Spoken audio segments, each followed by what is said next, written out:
रामकृष्ण हरी. महाराष्ट्राची अमूल्य ठेव असणारी, सामाजिक सलोखा, स्वच्छता आणि भक्तीचे दर्शन घडवणारी आपली विठू माऊलींची वारी. वारकऱ्यांची सेवा म्हणजेच विठ्ठलाची सेवा याच भावनेतून महाराष्ट्र शासनाचा ग्रामविकास व पंचायत राज विभाग वारकऱ्यांच्या सेवेसाठी आणि सुरक्षेसाठी सदैव तत्पर आहे. यंदा विठ्ठल भक्तांच्या सोयीसाठी शासनाने आणल्या आहेत विविध अत्याधुनिक सुविधा.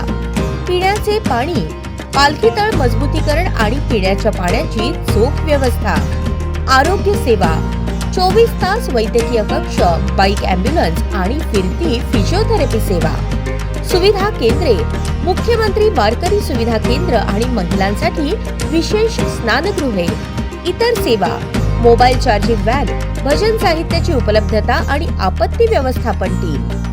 चला, भक्तीच्या या महासागरात स्वच्छ आणि सुरक्षित वारीचा संकल्प करूया. ग्राम विकासाची वारी पंढरीच्या दारी, मान माऊलींचा, सेवा वारकऱ्यांची. सौजन्य ग्राम विकास व पंचायत राज विभाग, महाराष्ट्र शासन.